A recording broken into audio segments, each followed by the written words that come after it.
Swastiastu. Assalamualaikum warahmatullahi wabarakatuh. Shalom, salam sejahtera, rahayu.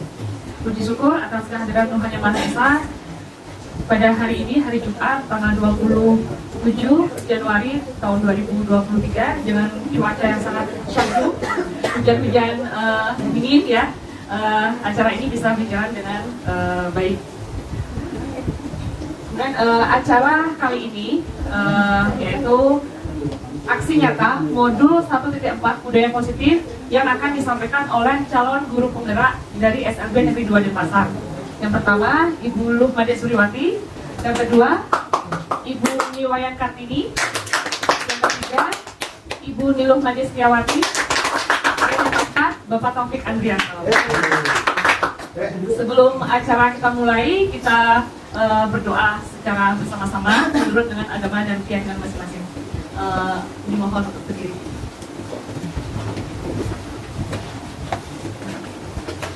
Berdoa menurut agama dan keyakinan masing-masing. Mulai. Diri mohon untuk kembali. Kemudian acara selanjutnya yaitu sambutan dari Ibu Kepala Sekolah SLB Negeri 2 Denpasar. Waktu dan tempat dipersilakan. Kesempatan yang baik ini kita bisa berkumpul di sini dalam suasana yang sangat dingin. Ya. Om Swastiastu.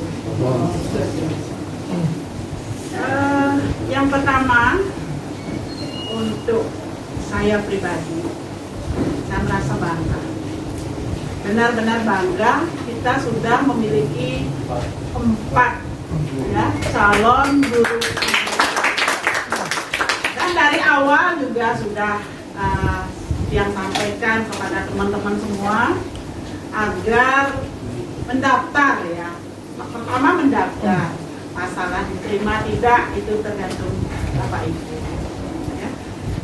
Nah, dengan adanya teman kita 4 orang di sini yang sudah melaksanakan pendidikan di sebagai guru penggerak, mudah-mudahan ilmu yang mereka dapat di situ bisa ditularkan kepada kita semua. Mungkin kali ini merupakan satu aksi dari mereka berempat untuk membagi ilmunya kepada kita semua dalam acara diseminasi budaya positif pada SLB Negeri 2 Denpasar. Demikian juga untuk teman-teman yang lain, ya, saya harapkan ikuti jejak mereka. Kemudian sungguh-sungguh dalam menjalankan tugas, karena kita sendiri di sini SLB 2 sebagai sekolah penggerak. Sekolah penggerak tidak akan berjalan apabila tidak didukung oleh guru-guru. Sekali lagi, selamat buat Bapak Ibu yang ada di depan. Ya, semoga langkah mereka menjadi cerminan bagi teman-teman semua untuk ikut menjadi guru penggerak. Sekian dan terima kasih, semangat untuk teman-teman CGP. Pelatihan lagi sampai bulan Juli ya. Semoga sukses dan lancar semuanya. Saya siap dengan para Santi.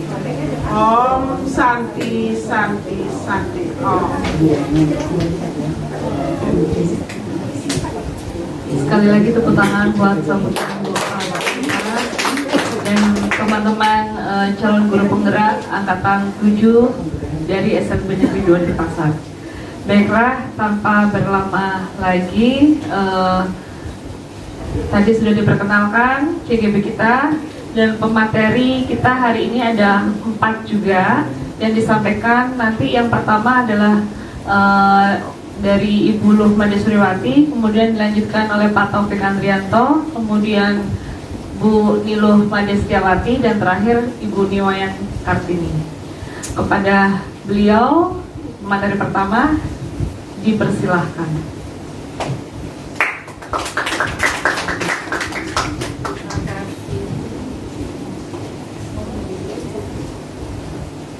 terima kasih Bu Eka. Mungkin saya berdiri saja. Selamat pagi teman-teman. Assalamualaikum warahmatullahi wabarakatuh.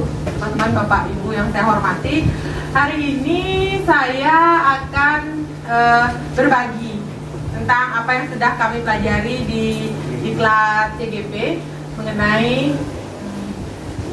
budaya positif. Nah, kenapa kami ingin mendefinisikan budaya positif di sekolah ini? Karena berdasarkan yang sudah kami pertimbangkan, itu adalah latar belakangnya, budaya positif adalah satu kebutuhan yang sangat penting bagi seorang murid di sekolah. Budaya positif adalah lingkungan yang mendukung siswa untuk bertumbuh sesuai dengan kodratnya. Jadi itu yang ingin kami definisikan kepada Bapak dan Ibu. Kita melihat bahwa kondisi nyata di sekolah kita sekarang ini di SLB Negeri 2 Denpasar yang menangani anak-anak berkebutuhan khusus, tunarungu, tunagrahita, dan juga autis. Idealnya itu support system dan lingkungan sekolah yang baik akan dapat mengoptimalkan kemampuan murid sesuai dengan kodratnya. Murid akan merasa aman, nyaman, dan sekolah akan menjadi wadah yang menyenangkan. Seperti itu. Nah, saat ini di sekolah belum sepenuhnya bisa memberikan suasana yang aman dan nyaman bagi murid dalam hal melaksanakan dan mematuhi keyakinan yang ada di sekolah, baik di kelas ataupun lingkungan sekolah secara umum. Jadi masih banyak siswa kita yang belum mematuhi keyakinan yang sudah kita buat. Harapannya ke depan, sebagian besar keyakinan yang dibuat bersama oleh guru, murid, dan orang tua serta memahami peran kontrol dulu dan menyelesaikan masalah dengan segitiga restitusi yang selama ini kita belum melaksanakan segitiga restitusi untuk menyelesaikan masalah-masalah yang terjadi di sekolah ini. Seperti itu. Nah, adapun tujuannya, di sini tujuannya agar murid dapat menerapkan budaya positif di sekolah dengan dorongan intrinsik yang berasal dari dalam dirinya.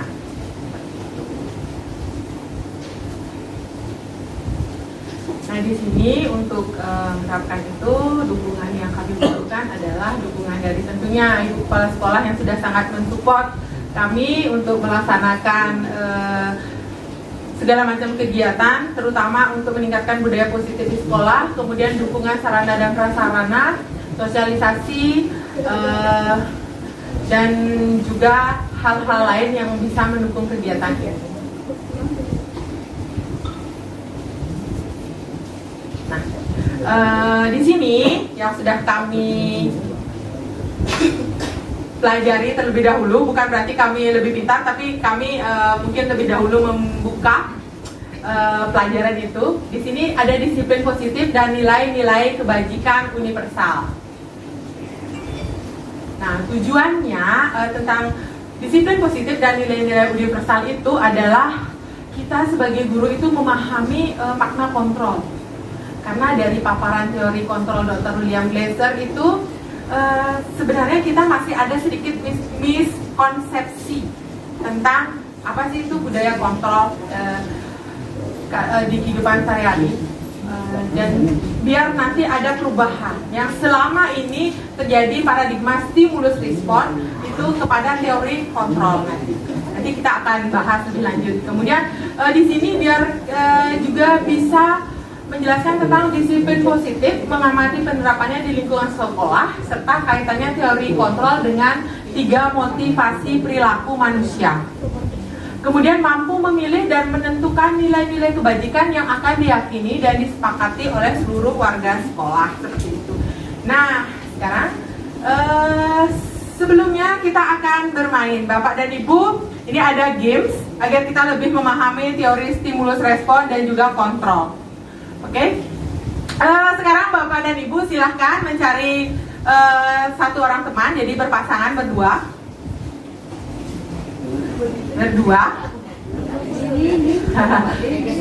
Oke. Oh iya. Nggak apa-apa. Satu aja. Kan ceritanya. Oke, sudah dapatkah semua? semuanya pasangan? Oke, siap-siap. Nah sekarang bayangkan yang satu jadi A, yang satu jadi B ya. Bayangkan contoh nih A yang terlebih dahulu ya. A itu memegang sesuatu yang sangat berharga dalam kehidupan bapak atau ibu. Yang A berperan sebagai memegang sesuatu yang sangat berharga, dan itu digenggam di telapak tangannya. Nah kemudian B itu tugasnya merayu, boleh memarahi, boleh mengiming-imingi dengan uang agar A itu mau membuka tangan yang berisi barang yang paling berharga. Sudah? Oke, kita mulai ya. 1 menit per. Oke, siapa yang jadi A, siapa yang jadi B, silahkan. Oke, silahkan. Sekarang B silahkan, boleh dengan mengiming-iming hadiah, boleh dengan galak, merayu, boleh. Kemudian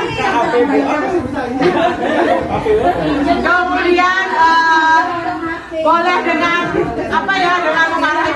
Ya segala macam cara lah bisa digunakan. Silakan dicoba. Tapi dari dia ini semua mahal-mahal ya. Nah oke, sekarang kita berlanjut ke pertanyaan ketiga. Nah, tadi kan buka tutup. Sesungguhnya siapa yang memegang kontrol di sini? Apakah tadi Bu Wati sama Bu Setiani, Bu Wati yang mengepalkan tangannya sudah mau buka, kemudian Bu Setiani merayu, begitu juga dengan Bu Desa dan Pak Gede, dan mungkin teman yang lain juga. Siapa yang mengontrol agar tangannya mau dibuka atau ditutup? Yang pegang, yang punya barang. Yang mengontrol perilaku yang akan dilakukan itu siapa? Diri sendiri kan? Bu Wati nggak mau buka, ya sudah, walaupun Bu Setiani berusaha nggak mau. Pak Gede berusaha merayu dengan rayuan yang mau, nggak mau juga. Jadi di sini kelihatan secara nyata.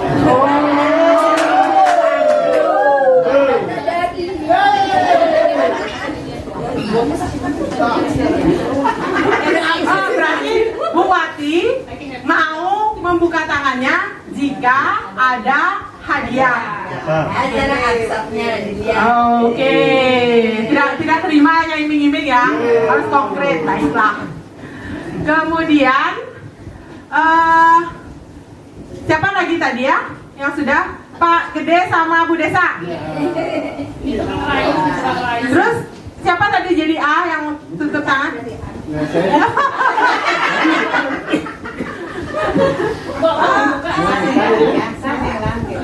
Karena barang saya terlalu berharga, jadi saya berusaha mempertahankan dulu sebelum dia memberikan sesuatu yang pantas dengan apa yang saya punya.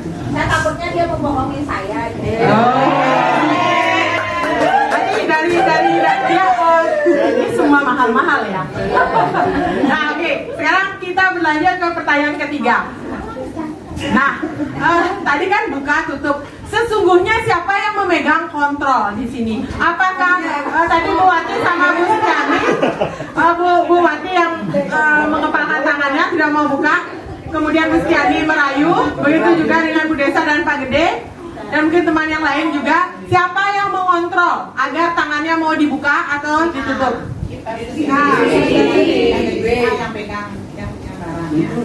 Yang mengontrol perilaku yang akan dilakukan itu siapa? Diri sendiri. Diri sendiri kan? Buatnya nggak mau buka, ya sudah, walaupun Bu Setiani berusaha nggak mau.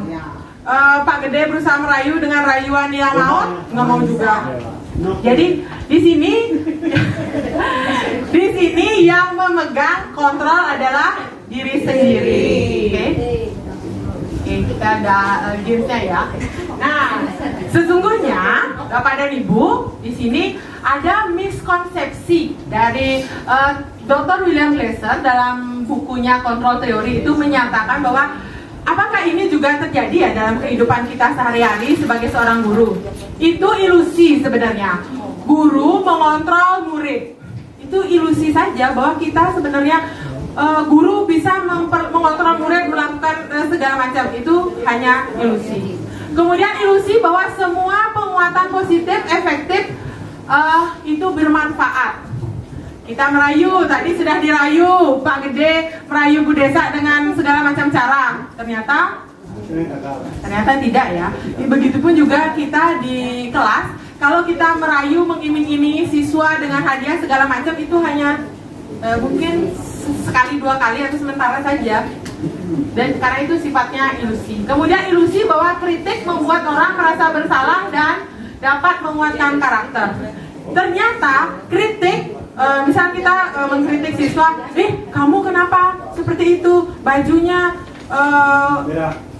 bajunya kurang rapi atau nggak suka warna gitu, itu tidak akan berhasil, malah itu tidak akan menguatkan karakter. Bahwa kemudian ilusi bahwa orang dewasa itu berhak untuk memaksa, aku lo guru, kamu lo murid, saya lebih tua. Tidak bisa, itu hanya ilusi.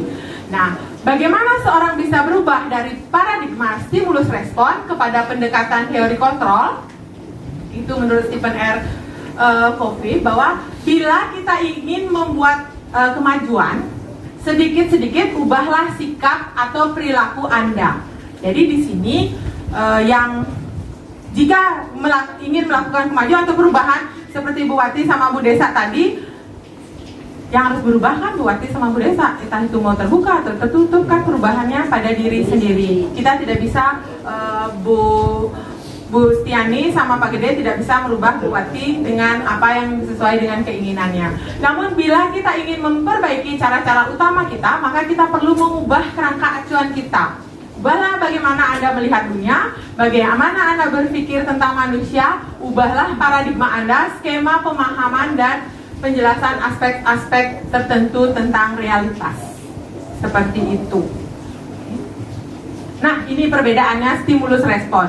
Seperti tadi, stimulus respon itu adalah yang miskonsepsi ilusi tersebut. Kalau teori kontrol, bahwa terkadang kita merasa realitas kebutuhan kita itu sama, padahal sebenarnya tidak. Bahwa realitas kita semua punya perbedaan.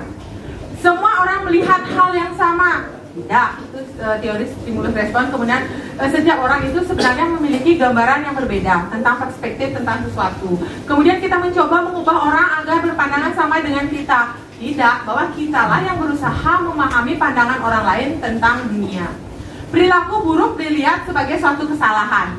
Tidak, itu adalah semua perilaku ada tujuannya. Jadi mungkin di sini kita selama ini menganggap bahwa siswa ini nakal, siswa ini menyebalkan, menjengkelkan. Ternyata semua perilaku yang dia lakukan itu ada tujuannya. Entah apa tujuannya, motivasi dia berperilaku. Kemudian orang lain bisa mengontrol saya. Tidak, seperti tadi yang bisa mengontrol Bapak dan Ibu ingin membuka tutup tangan kan hanya diri Bapak dan Ibu sendiri. Kemudian saya bisa mengontrol pemaksaan ada pada saat bujukan gagal. Tidak, bahwa yang di sini adalah kolaborasi dan konsensus menciptakan pilihan-pilihan baru. Model dan ini yang terpenting. Kadang kita dengan murid itu menganggap bahwa saya guru harus menang. Padahal sebenarnya kita bisa mencari win-win solution. Jadi menang-menang, sama-sama menang. Jadi sama-sama punya solusi untuk menghadapi satu permasalahan. Nah, di sini yang kedua itu tentang makna disiplin. Ada hukuman, penghargaan.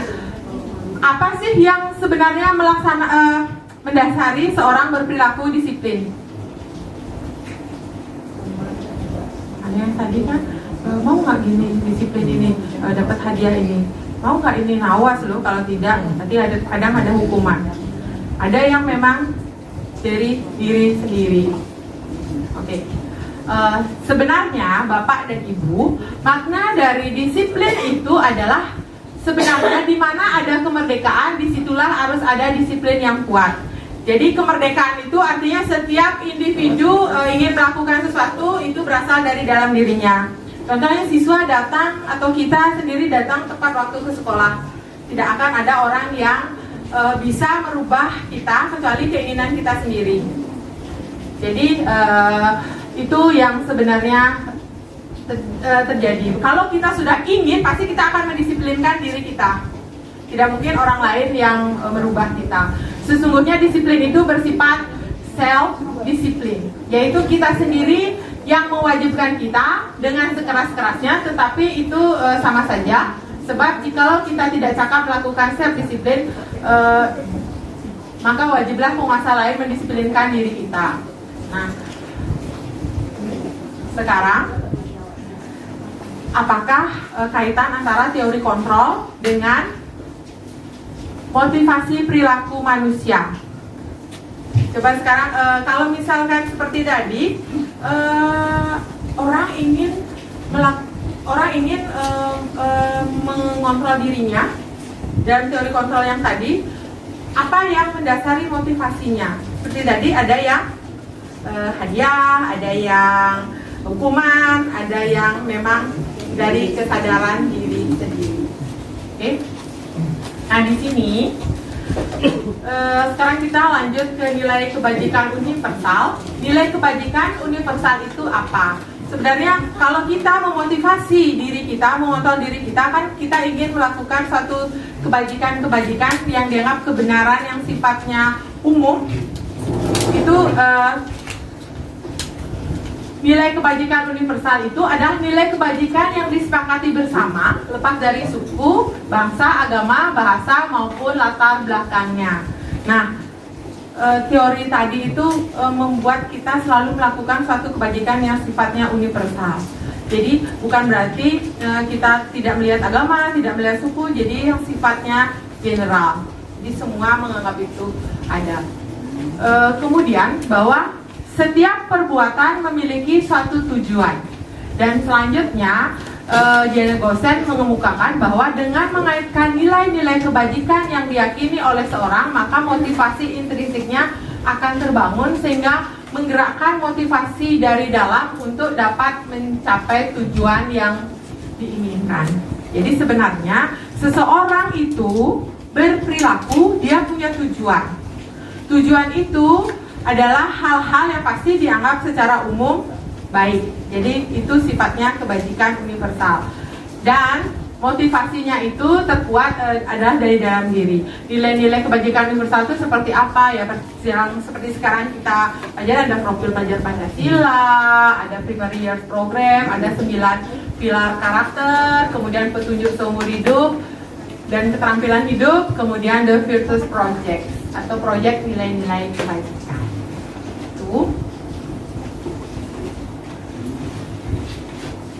Nah, yang kedua, teori motivasi, hukuman, penghargaan, dan restitusi. Sebelumnya sudah pernah mendengar tentang teori motivasi. Motivasi kan sudah ya. Motivasi, penghargaan, restitusi belum. Oke. Ya, restitusinya belum ya. Oke. Yap. Nah, di sini tujuannya adalah kita dapat menjelaskan dan menganalisis teori motivasi intrinsik yang dituju serta menerapkan dalam kehidupan sehari-hari, kemudian mampu menjelaskan konsep hukuman, penghargaan, dan konsep pendekatan restitusi. Ini mungkin sangat penting nanti dalam kita melakukan pendekatan kepada siswa. Kemudian melakukan pengamatan dan peninjauan atas praktik penerapan konsep-konsep tersebut di lingkungan sendiri. Oke, next. Nah, ini Bapak dan Ibu, teman-teman, sesungguhnya bahwa kita dalam melakukan suatu tindakan itu ada 3 motivasi perilaku. Ada 3. Yang pertama itu untuk menghindari ketidaknyamanan dan hukuman. Saya ingin bertanya, kalau seandainya ya kita aja sebagai guru ya datang tepat waktu ke sekolah itu, apa yang menjadi motivasi bagi Bapak dan Ibu, rekan-rekan di sini? Absen. Absen. Berarti hukuman ya dan ketidaknyamanan. Baiklah. Kemudian untuk mendapatkan imbalan atau penghargaan dari orang lain ya? Untuk menjadi orang yang mereka inginkan dan menghargai diri sendiri dengan nilai-nilai yang mereka percaya. Ya? Ya. Sekarang kita lihat, berarti itu sudah berasal dari nilai-nilai ya. Kalau sekarang siswa nih datang ke sekolah, mereka datang tepat jam, kita kan mulai jam 8. Kita datang jam 8 lewat 5 menit. Kemudian Bapak dan Ibu kira-kira nanti menurut Bapak dan Ibu keterlambatannya mereka itu, jika bisakah itu konsisten ya selama 1 bulan selalu seperti itu, kadang lewat. Menurut Bapak dan Ibu mungkin motivasi dari dalam dirinya itu dari 3 itu yang pertama, dia datang telat 5 menit, kemudian dimarahi oleh gurunya, besoknya datang lagi lewat lagi, tetap dimarahin, tidak? Ya. Jadi kalau dilihat dari tiga perilaku itu yang mana sebenarnya yang menjadi dia hukuman, berarti nggak mempan kan? Penghargaan nggak mempan, berarti memang itu dari dalam diri sendiri. Jadi tidak ada yang bisa merubah. Jadi mungkin yang tadi dibilang teori kontrol, kitalah yang merubah diri kita sendiri sebagai guru, seperti itu.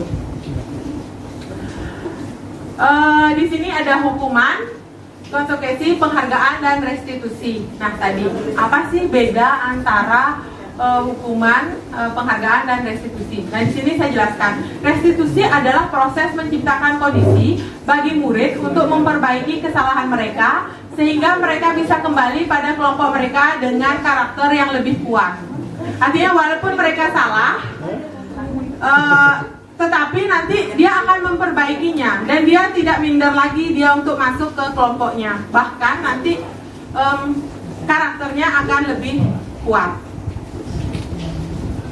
Restitusi juga merupakan proses kolaboratif yang mengajarkan murid untuk mencari solusi untuk masalah mereka dan membantu murid berpikir tentang orang seperti apa yang mereka inginkan dan bagaimana mereka harus memperlakukan orang lain. Dan kita lebih memahami sebenarnya apa sih hukuman, konsekuensi, dan restitusi. Kalau identitas gagal itu jika kita memberikan hukuman. Kemudian identitas sukses itu dalam mendisiplinkan itu kita berupa konsekuensi atau restitusi. Kalau hukuman itu sesuatu yang menyakitkan dan harus terjadi. Karena kalau tadi seperti IVA itu kita lebih tepatnya hukuman ya, itu menyakitkan dan harus terjadi. Kemudian konsekuensi itu sesuatu harus terjadi. Kemudian restitusi itu merupakan pilihan. Kemudian tidak nyaman bagi murid kalau hukuman atau anak dalam jangka waktu yang panjang. Kalau konsekuensi itu tidak nyaman bagi murid atau anak dalam jangka waktu yang pendek. Kalau restitusi itu akan lebih menguatkan untuk murid atau anak dalam jangka waktu yang lebih panjang. Kalau hukuman itu korban mendapatkan keadilan. Kalau konsekuensi itu dia korban itu bisa diabaikan. Kemudian kalau restitusi korban mendapatkan ganti. Kemudian murid atau anak akan tersakiti kalau dia dihukum. Kalau konsekuensi itu murid atau anak dibuat tidak nyaman, merasa tidak nyaman saja. Kemudian murid atau kalau restitusi murid atau anak mendapatkan penguatan. Itu bedanya. Kemudian kalau identitas gagal, hukuman itu adalah perilaku pasif yang agresifnya itu akan meningkat. Kemudian kalau konsekuensi penguatannya hanya bertahan dalam jangka waktu pendek. Kemudian kalau restitusi, apa yang menyebabkan, kan setiap tindakan ada tujuan. Apa yang mendasari tujuannya itu akan terpecahkan kalau dengan restitusi. Kemudian sistem tidak akan berjalan bila murid tidak takut. Jadi kalau hukuman itu kan kita akan lebih menakuti murid. Awas dulu, seperti itu. Kemudian kalau dari restitusi itu memerlukan monitoring dan supervisi terus-menerus. Kemudian murid belajar lebih bertanggung jawab. Kemudian kalau hukuman itu seperti ini, kamu harus. Kalau konsekuensi, apa peraturannya? Mampukah kamu melakukannya? Kemudian terima kasih. Nah kalau restitusi, kita lebih menanyakan apa yang kamu yakini, apa yang bisa kamu lakukan untuk memperbaiki masalah ini. Jadi lebih kepada solusi. Bapak dan Ibu, Contoh ya, kalau tindakan guru nih, apakah dia termasuk hukuman atau konsekuensi? Mencatat 100 kali di dalam buku kalimat, saya tidak akan terlambat lagi karena ya itu karena tidak ada ininya ya, tidak ada faedahnya. Kemudian lari mengelilingi lapangan basket 2 kali karena terlambat sampai di sekolah. Tidak ada korelasi terlambat sama lari, ya kan? Kemudian membersihkan coretan yang dibuat di meja tulis. Ya, karena itu apa yang menjadi itu ada faedahnya. Kemudian murid diminta untuk push up 15 kali karena tidak menggunakan hazard. Mengganti kertas tugas teman yang telah dicoret-coret. Berjemur di lapangan basket pukul 12 siang karena ngobrol dengan teman. Murid meminta bertelanjang kaki sepanjang hari karena tidak menggunakan sepatu warna hitam sesuai peraturan sekolah. Itu ada apa hubungannya, korelasinya? Ya, hukuman ya. Kemudian berdiri di depan kelas sambil mengangkat kaki satu karena tidak membersihkan tumpahan air di meja tulis karena tersenggol. Kehilangan 10 menit jam istirahat untuk mengerjakan tugas karena terlambat datang. Iya, oke, itu konsekuensi ya. Jadi sekarang saya berharap Bapak dan Ibu, teman-teman sudah memahami apa perbedaan konsekuensi dan hukuman serta restitusi. Nah, di sini ada 3 motivasi perilaku manusia. Yang pertama itu untuk menghindari ketidaknyamanan atau hukuman, kemudian untuk mendapatkan imbalan penghargaan seperti tadi, dan untuk menjadi orang yang mereka inginkan, menghargai diri sendiri dengan nilai-nilai yang mereka percaya. Itu ya, yang tadi 3 motivasi perilaku. Nah, hukuman dan penghargaan itu biasanya kalau untuk menghindari ketidaknyamanan, untuk mendapatkan imbalan penghargaan dari orang lain, untuk menjadi orang yang mereka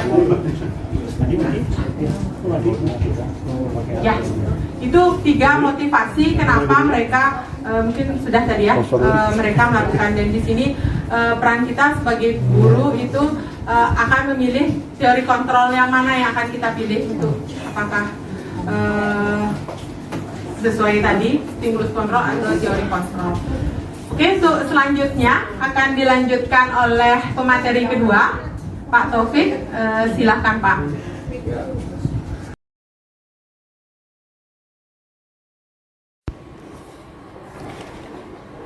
Oke, terima kasih Bu Suri atas waktunya. Oh iya, ya tadi Bu Suri sudah berdiri, sekarang saya yang duduk aja ya. Oke, untuk diseminasi aksi nyata tentang budaya positif di sekolah kali ini, saya akan membawakan tentang keyakinan kelas dan kebutuhan dasar manusia dan dunia berkualitas. Oke, mungkin teman-teman pernah mendengar namanya keyakinan kelas atau kesepakatan kelas. Oke, ya, dari 2 kata yakin dan sepakat itu kira-kira duluan mana ya? Duluan yakin dulu atau sepakat dulu? Oke, misalkan nih ada contohnya, misalkan ya, tuh Bu Tias mau beli baju online ya, terus Bu Tiasnya percaya dan yakin kalau baju yang dibeli nanti pasti ukurannya pas, karena Bu Tias sudah memilih warna yang sesuai dengan pilihannya. Kemudian pas saat pakai datang dan dibuka ternyata warna dan ukurannya sudah sesuai, tapi saat dipakai ya kekecilan, dan Bu Tias pengennya sih nuker gitu sama yang jual gitu kan, karena awalnya sudah yakin sih pasti pas, pasti bagus. Atau datang nggak kekecilan.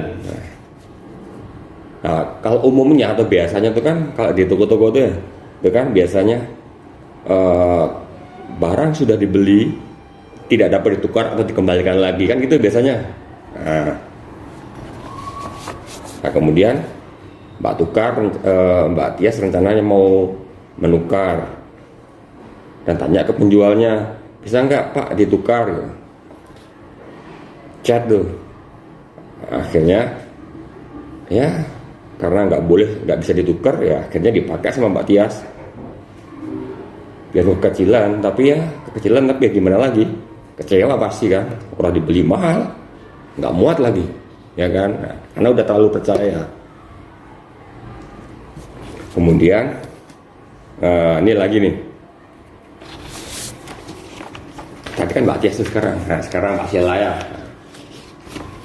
Nah ini hampir sama kasusnya sama Bu Tias. Nah ini Bu Sheila juga pengen beli nih baju secara online nih. Tapi Bu Sheila chat dulu sama sellernya. Kalau mau jual baju, mau beli baju.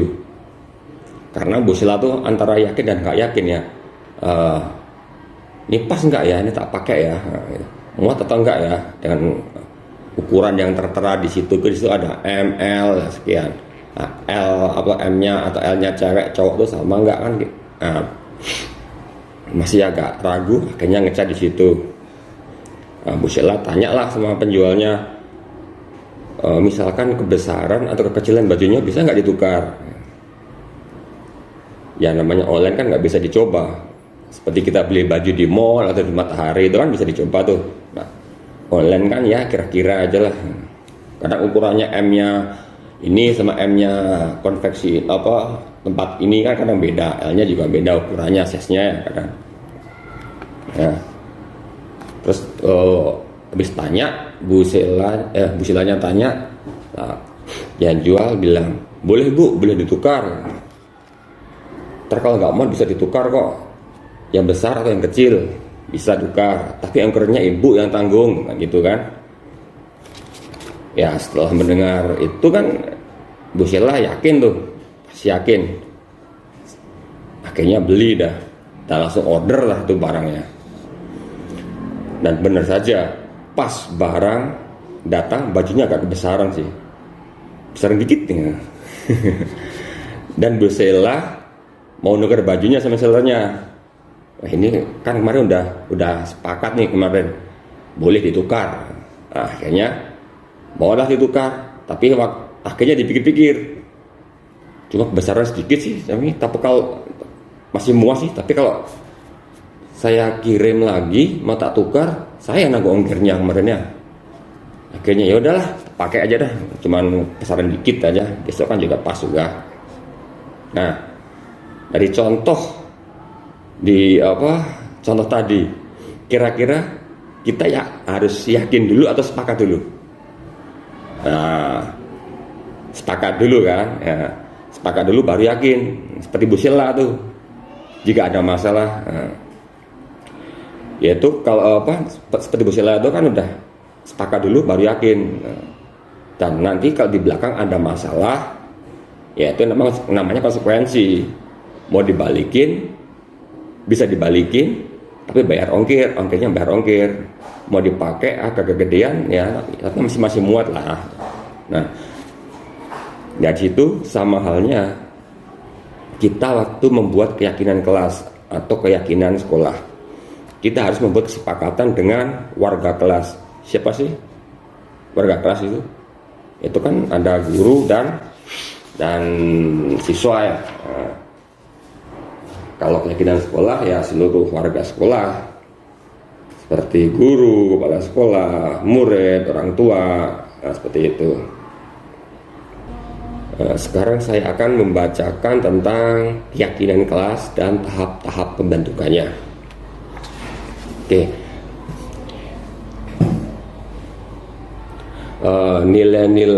Nilai-nilai keselamatan atau kesehatan inilah yang kita sebut sebagai suatu keyakinan, yaitu nilai-nilai kebajikan universal yang telah disepakati secara tersirat dan tersurat, lepas dari latar belakang, suku, negara, bahasa maupun agama.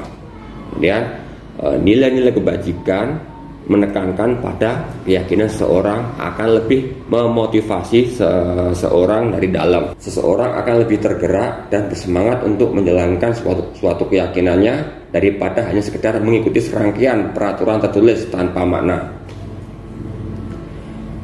Kemudian murid-murid pun demikian. Mereka perlu mendengarkan dan memahami arti sesungguhnya tentang peraturan-peraturan yang diberikan. Apa itu nilai-nilai kebajikan yang dibalik peraturan tersebut? Apa sih tujuan utamanya? Dan menjadi tidak tertarik atau takut sehingga hanya sekedar mengikuti serangkaian peraturan-peraturan yang mengatur mereka tanpa memahami tujuan mulianya. Nah, di situ kan kalau tata tertib atau peraturan sekolah, seperti peraturan kelas itu kan, kalau peraturan itu kan biasanya tuh ada sebelum anak-anak atau murid masuk di situ, ada di situ lebih duluan tata tertibnya kan. Jadi ya nggak ada kesepakatan atau tidak ada kesepakatan dengan guru atau murid. Pokoknya masuk ke situ sudah ada aturannya. Kalau terlambat harus seperti ini. Jadi kan muncullah sanksi-sanksi itu kan, seperti itu.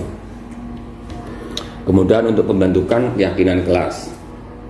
Nah, ini pembentukan keyakinan kelasnya. Yang pertama, keyakinan kelas itu bersifat lebih abstrak dari peraturan yang lebih rinci dan konkret. Kemudian, keyakinan kelas itu berupa pernyataan-pernyataan universal. Kemudian, pernyataan keyakinan kelas senantiasa dibuat dalam bentuk positif. Kemudian, keyakinan kelas hendaknya tidak terlalu banyak sehingga mudah diingat dan dipahami oleh semua warga kelas. Kemudian keyakinan kelas sebaiknya sesuatu yang dapat diterapkan di lingkungan tersebut. Semua warga kelas hendaknya ikut berkontribusi dalam pembuatan keyakinan kelas lewat kegiatan curah pendapat atau diskusi. Bersedia meninjau kembali keyakinan kelas dari waktu ke waktu. Nah, selanjutnya ini ada contoh-contoh keyakinan kelas ya secara umum lah. Misalkan di kelas keyakinan kelas di kelas 1 ya. Setiap anggota kelas perlu belajar. Simpel-simpel aja. Setiap anggota kelas perlu senang. Setiap anggota kelas perlu melakukan tugas. Kemudian setiap anggota kelas perlu saling menghargai. Kemudian setiap anggota kelas perlu merasa aman. Itu kan mungkin ada 5 ya untuk keyakinan kelas ini. Contoh aja lah kelas, misalkan kelas 1 satu umum atau satu apalah. Kemudian di kelas 5 nih contohnya selalu bersikap adil, selalu bersikap positif misalkan gitu. Kedua, senantiasa menjadi diri terbaik. Kemudian percaya dan menghormati orang lain serta barang miliknya. Kemudian berkomitmen terhadap setiap tugas. Kemudian senantiasa membantu, saling membantu antar satu sama lain temannya, bantu yang positif maksudnya. Kemudian lagi contoh yang udah agak tinggi lagi untuk contoh keyakinan kelas di kelas 7. Ini ada 3 nih: hormat, bekerja, dan diterima dan dimiliki. Untuk hormat, kami meyakini bahwa sangat penting untuk menghormati semua orang dan barang milik orang lain. Kemudian bekerja, kami meyakini bahwa sangat penting untuk mengerjakan segala pekerjaan atau mengikuti kegiatan yang telah ditugaskan. Kemudian diterima dan dimiliki. Di situ kami meyakini bahwa sangat penting untuk merasa diterima pada suatu kelompok dan saling peduli satu dengan yang lain. Nah, selanjutnya kita akan melihat aksi nyata keyakinan kelas di kelas 3 Tunagrahita.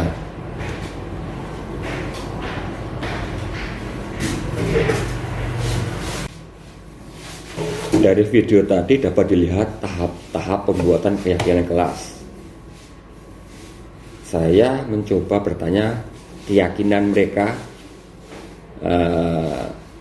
kepada anak-anak ya, dengan bertanya, ini Pak Taufik atau Pak Sute? Nah, di situ anak-anak menjawabkan tadi Pak Taufik, gitu kan. Enggak, ini Pak Sute. Bukan, ini Pak Taufik. Pak Sute yang itu, kan gitu tadi. Terus saya yakin ini Pak Taufik. Kalian yakin ini Pak Taufik? Anak-anak kan tadi bilang yakin itu Pak Sute, kan gitu. Nah, dari situ saya mencoba mengenalkan konsep keyakinan pada anak-anak bahwa mereka yakin dan meyakini apa yang mereka tahu dan pahami. Saya mulai saya memulai pembentukan keyakinan kelas ini dari permasalahan sehari-hari. Ya, seperti makan dan minum saat belajar di kelas, gitu kan. Terus kemudian mengganggu teman saat belajar, mengambil atau merebut pensil temannya waktu misalkan lagi biasanya mewarnai atau apa itu kan, ambil krayon temannya, nggak bilang bodoh tadi akhirnya kan seperti itu di kelas. Dan masih banyak lagi ya. Akan tetapi saya membuat keyakinan kelas tersebut mungkin cuma 2 aja supaya lebih dimengerti dan anak-anak lebih paham ya, lebih paham karena anak-anak di kelas 3 tunagrahita itu kan mempunyai inteligensi yang terbatas. Di situ saya membuat keyakinan kelas dengan anak-anak cukup 2 saja, yaitu makan dan minum di saat jam istirahat. Kemudian yang kedua, meminjam barang teman dengan meminta izin. Nah, oh ya, dan di situ sewaktu pembuatan keyakinan kelas tersebut sebaiknya menggunakan kata-kata yang positif dan menghindari menggunakan kata-kata seperti tidak boleh dan jangan. Karena dua kata itu biasa ada pada tata tertib yang sifatnya mengikat kan, dan jika melanggar akan terkena sanksi. Nah, kalau di sini kan bukan tata tertib tapi keyakinan kelas. Jadi ya kalau untuk yang anak-anak agak yang udah besar itu kan mungkin bisa dibikin keyakinan kelas, mungkin dengan konsekuensinya. Kalau di kelas kita nih ya konsekuensinya sih ya cuma diulang-ulang aja karena namanya anak masih di kelas, masih fase-fase di A itu kan pasti akan seperti itu. Kalau diberi konsekuensi pasti konsekuensinya tiap hari ada konsekuensi. Ya kita diulang-ulang aja. Kemudian selanjutnya tentang kebutuhan dasar manusia dan dunia berkualitas. Ada 5 kebutuhan dasar manusia ya. Yang pertama kebutuhan bertahan hidup, yaitu kesehatan, rumah dan makanan, itu kebutuhan primer istilahnya. Kemudian yang kedua kebutuhan kasih sayang dan rasa diterima, yaitu kan itu kebutuhan untuk diterima itu kan seorang. Yang ketiga penguasaan itu kebutuhan pengakuan atas kemampuan. Yang keempat kebebasan, kebutuhan akan pilihan, berhak bebas untuk memilih. Kemudian kesenangan itu kebutuhan untuk merasa senang. Semua orang itu berhak untuk merasa senang. Kemudian selanjutnya tentang dunia berkualitas. Dunia berkualitas Anda adalah tempat khusus dalam pikiran Anda. Tempat Anda menyimpan gambaran representasi dari semua yang Anda inginkan. Bisa berisi orang-orang, hal-hal apa saja yang terbaik dalam hidup Anda dan membuat Anda merasa bahagia dan terpenuhi kebutuhan dasar Anda. Kemudian murid kita juga mempunyai gambaran dunia berkualitas mereka. Tentunya sebagai guru, kita ingin mereka memasukkan hal-hal yang bermakna dan nilai-nilai kebajikan yang hakiki ke dalam dunia berkualitas mereka. Bila guru dapat membangun interaksi yang memberdayakan dan memerdekakan murid, maka murid akan meletakkan dirinya sendiri sebagai individu yang positif dalam dunia berkualitas karena mereka menghargai nilai-nilai kebajikan. Dan mungkin itu yang bisa saya sampaikan. Selanjutnya Bu Kartini ya. Terima kasih. Baik, terima kasih. Saya ucapkan kepada Ibu Kepala Sekolah dan teman-teman semua. Saya berdiri aja ya, biar enak. Selamat siang. Ya, selamat siang teman-teman semua. Bagaimana? Masih bisa duduk dengan aman, nyaman, dan menyenangkan? Masih bisa duduk aman? Aman ya. Coba ya, kalau masih bisa duduk dengan aman, saya tes dulu ya Bu ya. Jika saya mengucapkan angka 1, tepuk 2 kali ya. Jika saya mengucapkan angka 2, tepuk 1 kali. Oke? Ya. Kalau salah, bagaimana Ibu Suri? Sesuai dengan teori motivasinya, dihukum, diberi penghargaan atau konsekuensi? Saya serahkan kepada beliau-beliau. Yang salah diberikan makanan. Baik ya, dimulai ya. Dimulai ya. 1. Kok lebih? Kalau tepuk 1 ya, angka 1 tepuknya 2. Kita ada 1 ada 3. Ada 3. Tepuk 2. 1. Aman. Kok nggak tepuk-tepuk Pak De? Kenapa? Takut dihukum. Nanti kita ukur sama-sama dengan 5 restitusi 5 posisi kontrol ya.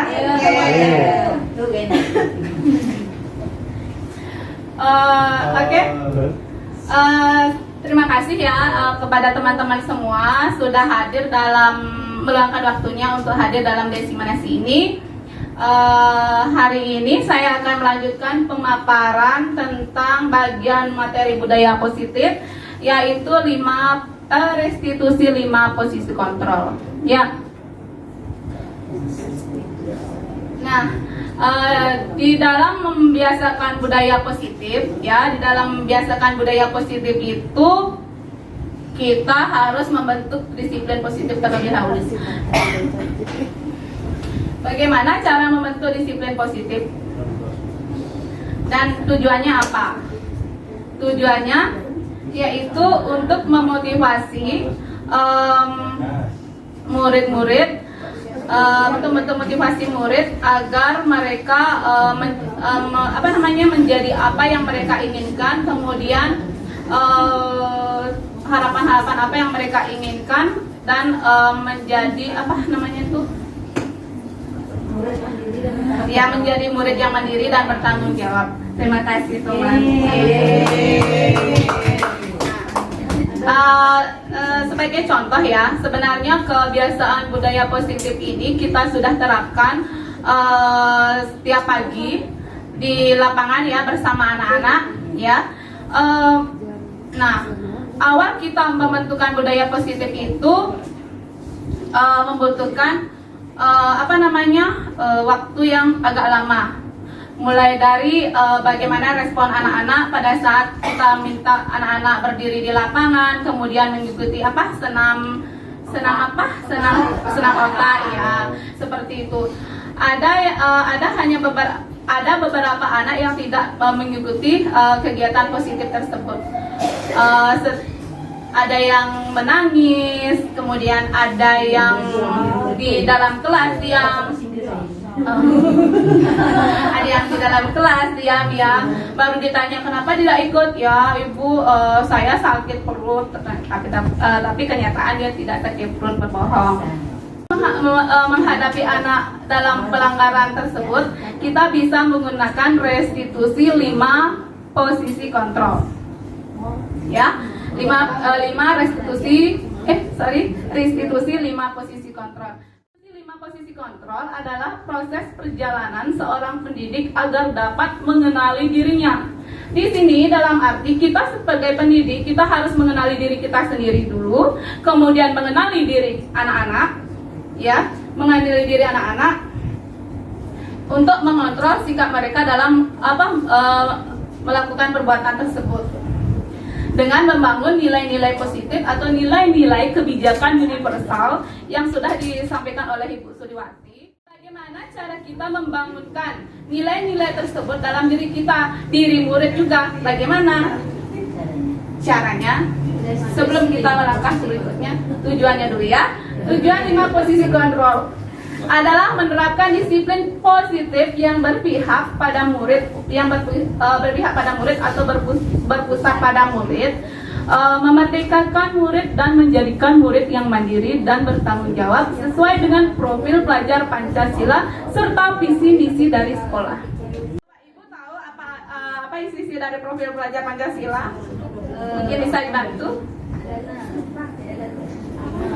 Ada berapa profil pelajar Pancasila? Ada 6. 1. Beriman dan bertakwa. Iya. Yang kedua, mandiri. Yang ketiga, kreatif. 4. Bernalar kritis. 5 posisi kontrol ya. 5 posisi kontrol. Nomor 1, yang pertama ada posisi penghukum. Kemudian nomor 2, pembuat merasa bersalah. Kemudian posisi teman. Yang keempat, posisi pemantau. Dan yang terakhir adalah posisi manajer. Pertama yaitu posisi penghukum. Nah, di sini seorang penghukum biasanya menggunakan nada tinggi, menunjuk-nunjuk, menyakiti dan menyindir. Guru seperti ini senantiasa percaya hanya ada satu cara agar pembelajaran bisa berhasil, yaitu cara dia sendiri. Jadi guru itu adalah guru yang maha benar, tetap guru yang paling benar. Nah, seperti itu penghukumnya.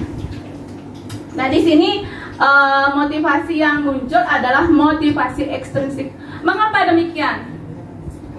Motivasi ekstrinsik itu adalah motivasi dorongan dari luar, bukan dari diri sendiri. Contoh kalimat yang sering disampaikan oleh seorang penghukum adalah, "Tuh Marcel, kamu terlambat lagi. Ayo berdiri di depan kelas." Nah, seperti itu biasanya nadanya. "Sudah berapa kali Sumarsa terlambat?" "Sekali aja." "Dasar pemalas." Nah, itu termasuk penghukum menggunakan hukuman verbal. Dampaknya apa dari posisi hukum ini? 1, murid memberontak. Kemudian murid menjadi pendendam. Murid tidak menyukai pelajaran yang diampu. Murid menyalahkan orang lain. Kembali kepada kebutuhan dasar manusia. Mengapa menjadi pendendam? Karena kita bentak-bentak dia. "Sumarsa, kamu terlambat," dengan mimik galak ya. "Waduh, guru ini awas kamu ya, saya akan mau masuk juga, tak peduli amat gue." Nah, seperti itu ya, biasanya seperti itu ya. Emang gue mikirin gitulah. Iya, biasanya masuk. Kemudian murid menyalahkan orang lain, kebutuhan dasar manusia. Dia mungkin terlambat karena tidak dibangunkan oleh ibu bapaknya. Sebab ibu bapaknya lagi sibuk, kemudian atau yang kedua tidak membawa uang, karena tidak uang akhirnya tidak bisa naik gojek, terlambatlah dia jalan kaki. Seperti itu kebutuhan dasar kan. Kebutuhan dasar apa itu yang tidak membawa uang? Kebutuhan dasar survival, bertahan hidup ya. Kemudian yang tadi tidak dibangunkan oleh ibu bapaknya.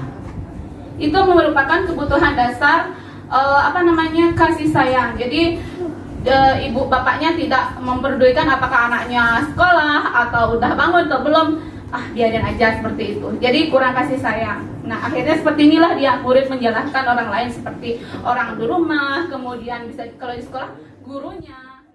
Nah inilah aksi nyata yang saya lakukan sebulan yang lalu. Mari kita simak ya video ini. Dikomentasikan yaitu posisi yang saya gunakan adalah posisi manajer, ya. Posisi manajer di mana kita menjadikan murid menjadi mandiri, memerdekakan murid, kemudian menjadi orang yang bertanggung jawab. Ya, seperti itu contohnya. Tabel 5 posisi kontrol yang kita bahas tadi yaitu guru berbuat, guru berkata jika sebagai posisi penghukum. Kemudian hasilnya seperti apa di bawahnya hasilnya. Guru berbuat, menghardik, menunjuk-nunjuk. Kemudian jika pembuat merasa bersalah, berceramah, menunjuk kekecewaan yang mendalam. Kemudian posisi teman, membuatkan alasan-alasan untuk murid-muridnya. Kemudian pemantau, menghitung dan mengukur seperti tadi ya. Kemudian posisi manajer, biasanya guru berbuat dengan mengajukan beberapa pertanyaan-pertanyaan yang bermakna untuk untuk membantu atau mengarahkan muridnya mencari solusi dari permasalahan yang telah diperbuat seperti itu. Kemudian perkataan yang sering disampaikan oleh guru pada posisi penghukum. Kalau kamu tidak melakukannya, saya akan bla bla bla bla seperti itu. Pembuat merasa bersalah, kamu sudah mengecewakan ibu bapak. Pada posisi teman, lakukan ya demi ibu. Nah seperti yang saya sampaikan tadi teman-teman. Kemudian pemantau, apa peraturannya, apa konsekuensinya, apa yang telah kamu lakukan, apa yang terjadi sekarang. Kemudian pada posisi manajer, guru biasanya menyampaikan apa yang kita yakini, apa kamu meyakini hal tersebut. Kalau kamu meyakininya, maukah kamu memperbaikinya, dengan cara apa? Nah seperti itu. Lanjut mas. Nah hasilnya dari posisi penghukum, memberontak, pendendam, menyalahkan orang lain sudah ya tadi ya. Kemudian pada pembuat merasa bersalah, menyembunyikan, bisa berbohong. Kemudian teman, tergantungan kepada gurunya. Kemudian pemantau, menyesuaikan bila diawasi, kalau nggak diawasi ya nolong seperti aja ya. Nah habis itu manajer, menguatkan watak karakter anak. Akhirnya murid apa di dalam dirinya? Kalau jika pada posisi penghukum, saya tidak peduli. Kemudian pembuat merasa bersalah, aduh maafkan saya gitu saja, terus dalam hatinya mungkin ya. Kalau posisi teman, saya pikir bapak ibu itu teman, baru nggak dikasih hadiah, bukan teman, seperti itu mungkin ya. Kemudian pemantau, saya akan dapat beberapa bintang kalau melakukan hal tersebut. Kemudian posisi manajer, bagaimana caranya agar saya bisa memperbaiki keadaan ini? Saya akan memperbaiki masalah ini dengan apa? Itu. Murid meletakkan guru, jika pada posisi penghukum, murid meletakkan guru di luar dunia yang berkualitas. Kemudian untuk merasa bersalah, murid meletakkan guru di dalam dunia berkualitas. Pada posisi teman, murid meletakkan guru sebagai orang penting dalam dunia berkualitas. Kemudian posisi pemantau, murid meletakkan guru peraturan di dunia berkualitas. Dunia berkualitas sudah disampaikan sama Pak Taufik tadi ya teman-teman ya. Kemudian murid meletakkan dirinya sebagai individu yang positif dalam dunia berkualitas pada posisi manajer. Nah, ini ada satu kasus. Mari kita coba pecahkan kasus ini dengan cara apa yang kita gunakan dari posisi kontrol tersebut. Tisa dan Hana dipanggil masuk ke ruangan Ibu Dewi, Kepala Sekolah SMA Makmur. Ibu Dewi baru saja mendapatkan pengaduan dari Ibunda Tisa bahwa Hana menggunakan kata-kata kasar dan merendahkan Tisa di sosial media. Kalau kita seandainya sebagai Kepala Sekolah SMA Makmur, apa yang kita lakukan teman-teman? Posisi yang mana kita akan gunakan? Ya, posisi manajer ya teman-teman ya. Posisi manajer. Jadi bagaimana kita menguatkan anak untuk menjadi karakter yang lebih baik, kemudian memperbaiki kesalahan. Mereka bisa memperbaiki kesalahan mereka, kemudian bisa mencari solusi dan menyelesaikan masalah. Dan bagaimana mereka memperlakukan orang lain dengan cara apa yang mereka inginkan seperti itu. Nah, di sini ada latihan exercise sedikit ya. Pertanyaan kalimat, siapa yang mengatakan, maksudnya di sini adalah posisi apa? Apakah posisi penghukum, kontrol, posisi hukum, membuat merasa bersalah, teman, pemantau, ataukah posisi manajer? Jika kalimatnya seperti ini, saya kecewa sekali dengan kamu. Posisi apa biasanya teman-teman kalimatnya? Saya kecewa sekali dengan kamu. Posisi apa teman-teman? Membuat merasa bersalah. Kamu tidak pernah benar melakukannya. Penghukum. Kemudian, ayolah lakukan demi ibu ya nak. Teman. Apakah kamu mendapatkan stiker bintang hari ini? Hebat ibu bapak guru SLB Negeri 2 Denpasar ya. Posisi kontrol manajer adalah kondisi yang ingin dituju oleh setiap pendidik untuk menguatkan karakter mereka menjadi lebih kuat serta bisa menerapkan disiplin positif yang berpihak pada murid, memerdekakan murid, dan menjadikan anak mandiri serta bertanggung jawab sesuai dengan profil belajar Pancasila serta visi misi sekolah. Oke, terima kasih teman-teman. Materi berikutnya akan dilanjutkan oleh ibu Kartini. Ada bagian segitiga restitusi. Sekarang giliran saya yang akan menyampaikan definisi terkait budaya positif. Saya akan menyampaikan tentang restitusi segitiga restitusi. Segitiga restitusi ini merupakan implementasi atau penerapan dari teori-teori yang sudah kita dengarkan tadi, yang sudah dipaparkan oleh Bu Made Suryawati, Pak Topik, dan Bu Kades Setiawati. Jadi di sini di segitiga restitusi ini adalah cara kita nanti untuk menerapkan teori-teori itu yang akan kita implementasikan di kelas maupun di sekolah. Tapi sebelumnya kayaknya dari tadi sudah capek duduk, kita pergangan sedikit ya. Coba berdiri dulu teman-teman. Berdiri sebentar, kalau gitu saya naik ya biar kelihatan. Kita nyanyi sambil bergerak. Karena dari tadi duduk, kita bergerak sedikit. Nyanyinya dan gerakannya seperti ini. Kalau saya suruh rentangkan nanti kena teman, jadi ini aja ya. Jadi gerakannya seperti ini. Kanan itu kanan, kiri itu kiri, kanan kanan kiri kiri saya sudah tahu. Kepala itu atas, kaki itu bawah, kepala atas, lutut bawah saya sudah tahu. Oke? Siap? Ya, 1, 2, mulai. Kanan itu kanan, kiri itu kiri, kanan kanan kiri kiri saya sudah tahu. Kepala itu atas, lutut itu bawah, kepala atas, lutut bawah saya sudah tahu. Terima kasih, silakan duduk. Ini saya akan membahas tentang restitusi. Restitusi itu adalah proses menciptakan kondisi bagi murid untuk memperbaiki kesalahan mereka, sehingga mereka bisa kembali kepada kelompok mereka dengan karakter yang lebih kuat. Ini disampaikan oleh Gosen tahun 2004. Nah, restitusi juga adalah proses kolaboratif kerjasama yang mengajarkan murid untuk mencari solusi untuk masalah dan membantu murid berpikir tentang orang, apa yang mereka inginkan, dan bagaimana mereka harus memperlakukan orang lain.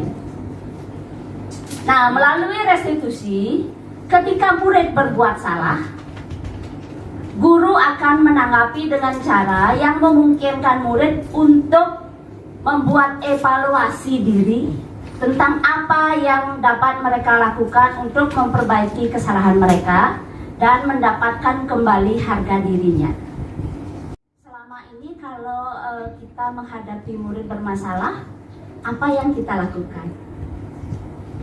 Coba kita ingat kembali, kalau kita menghadapi murid yang bermasalah, kira-kira apa yang dilakukan pertama? Bu Putri? Pendekatan kepada murid. Pendekatannya seperti apa mungkin, Bu? Mengajak bicara apa masalahnya. Berarti sudah masuk restitusi ya Bu Putri ya? Iya. Ternyata secara tidak langsung, walaupun kita mungkin teorinya belum tahu, tapi saya yakin Bapak Ibu sudah pernah menerapkan restitusi di dalam kelas. Lanjut Bu Kadek. Nah, restitusi dianggap mampu memecahkan masalah peserta didik karena restitusi itu memiliki ciri-ciri sebagai berikut. Yang pertama, restitusi itu bukan untuk menebus kesalahan, namun untuk belajar dari kesalahan. Jadi saat kita menerapkan restitusi, ketika murid bermasalah, kita tidak menyuruh atau menyarankan murid itu untuk menebus kesalahan.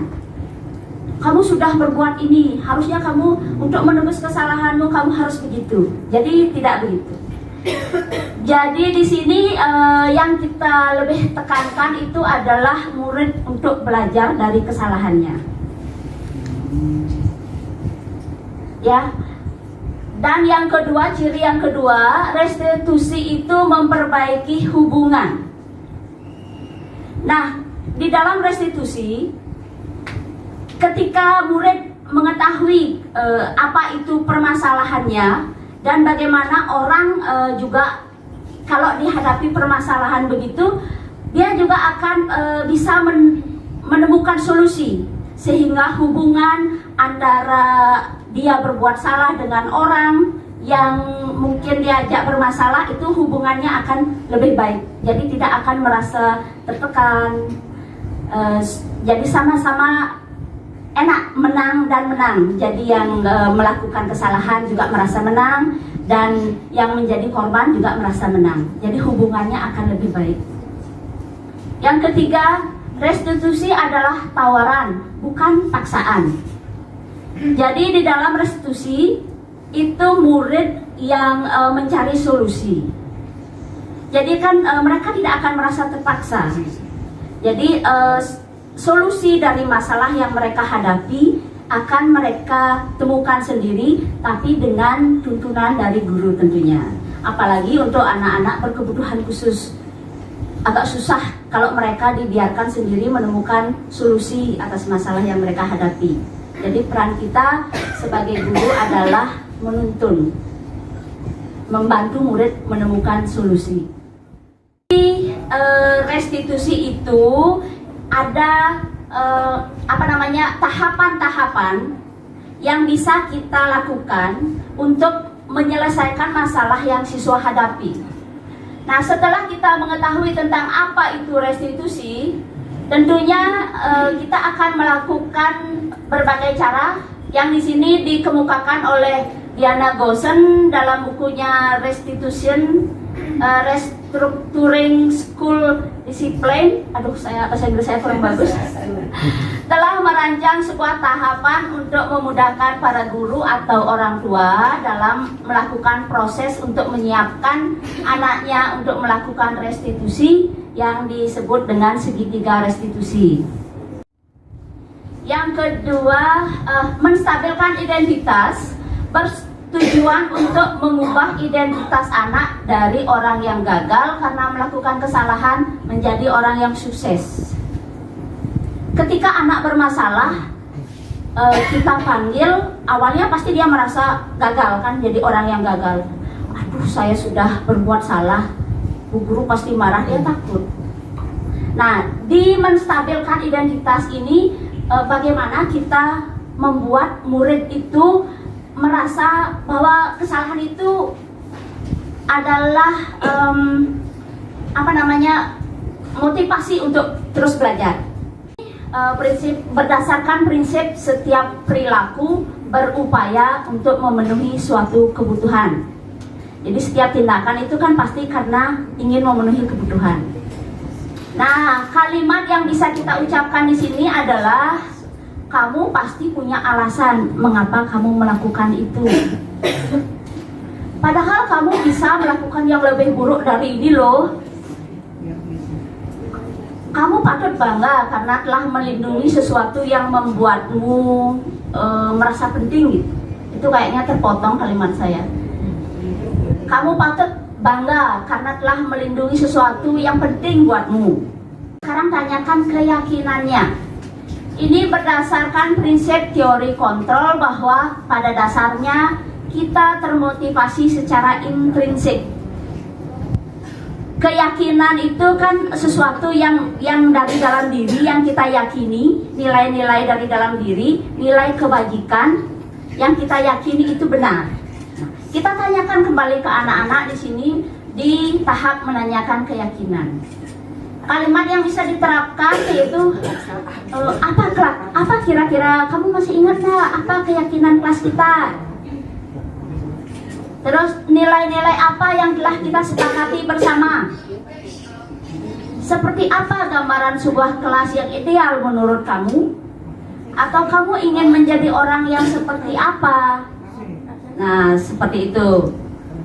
Jadi mereka akan flashback kembali, mengingat keyakinan kelas, mengingat nilai-nilai kebajikan yang mereka yakini. Nah, setelah mereka menyampaikan itu, baru kita tanyakan solusi. Kita bantu siswa untuk menemukan solusi dari permasalahan yang mereka hadapi. Nah, di sini untuk lebih memahami teori segitiga restitusi, ada kasus di sini ya. Bacalah skrip di bawah, kemudian jawablah pertanyaan-pertanyaan. Saya sudah printkan, mungkin bisa dibaca. Kalau baca di sana agak gimana gitu ya.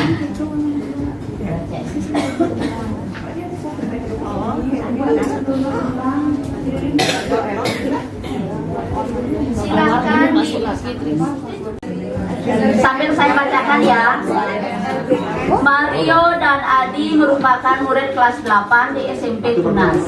Pada jam istirahat makan siang, saat semua anak lain bermain di luar kelas, mereka diajak bicara oleh guru wali kelas mereka, Pak Joko, di ruang kelas. Pak Joko melanjutkan, sekarang mari kita bicara tentang keyakinan kelas dan keyakinan sekolah kita. Apa yang kita percaya, yang mana yang kalian belum tunjukkan? Nah, Mario menjawab, kita harus bersikap baik satu sama lain. Adi melanjutkan, menghormati orang. Nah, sekarang mari kita selalu mengindahkan keyakinan kelas kita. Besok kita ke kantin dan kalian bisa berperilaku lebih baik lagi. Nah, gitu kira-kira kasus yang ada di sana sudah bisa dipahami. Selanjutnya coba dilihat di bawahnya itu ada tugas. Lanjut Pak. Nah, kita diskusikan di sini dari kasus tersebut. Yang pertama, kita kan sudah tadi mengenal ada 5 posisi kontrol ya. Masih ingat kan teman-teman? Masih. Nah, dari kasus tadi, posisi mana yang dipraktekkan oleh guru Pak Joko? Manajer ya? Ada yang bisa menjelaskan kenapa itu dan dalam posisi manajer? Mungkin ada siapa mau? Mbak Sela, silakan Mbak. Di sini berarti posisi Pak Joko sebagai manajer karena beliau guru dan siswa dua-duanya sama-sama mencari solusi terhadap masalah yang dihadapi tadi. Oke, benar ya teman-teman ya. Jadi dalam posisi manajer karena di situ ada kolaborasi antara guru dan siswa untuk mencari solusi dari permasalahan yang dihadapi. Di tahap validasi tindakan yang salah. Kira-kira apa yang disampaikan? Ya, Bapak Ibu bisa melihat. Ya, Bu Putri. Ya lanjut. Jauh ya. Ya, Bapak bisa melihat kalian yang Pak Joko ini yang bicaranya. Ya, Pak Joko, betul, Pak Guru, Pak Guru. Ya, Bapak bisa melihat kalian merasa senang melakukannya, tetapi yang kalian lakukan merugikan orang lain, sehingga sekarang kalian dalam masalah. Ya, bagaimana? Berarti teman-teman sudah paham. Lagi satu, menanyakan keyakinan. Ada yang mau menanggapi?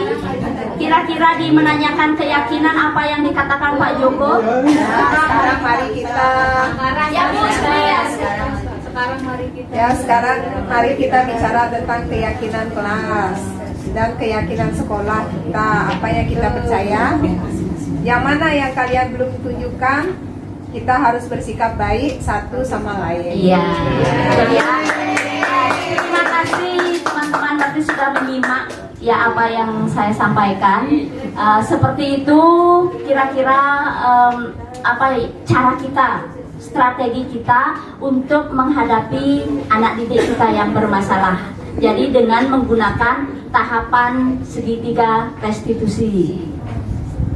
Yang terakhir, yang keempat, kira-kira sesuai prinsip restitusi, apa yang akan dilakukan Mario dan Adi untuk memperbaiki kesalahan mereka? Pada Bu Dina, kira-kira apa yang akan dilakukan oleh Mario dan Adi? Pasti yang pertama minta maaf ya. Apa cukup dengan minta maaf?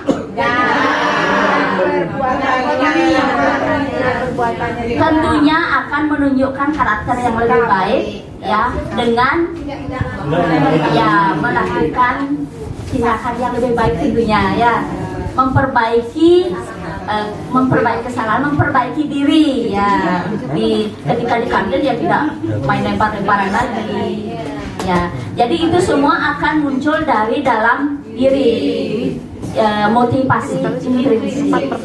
Jadi di sini kita memasukkan 2 kasus yang diminta kemarin. Ini salah satu tugas dari guru penggerak, yaitu di demonstrasi kontekstual modul 1.4 budaya positif. Jadi kita diharapkan menerapkan, mempraktekkan ya penerapan segitiga restitusi di kelas. Nah, di sini kasusnya itu si Devi sama Prita itu membawa HP, dia main HP. Ada sesuatu yang menarik di HP.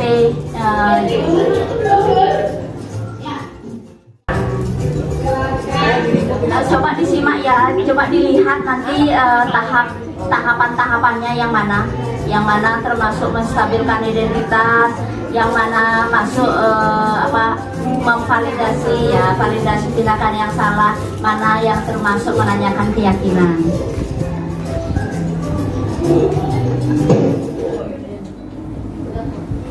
Ya di ini suaranya ada di sini kan.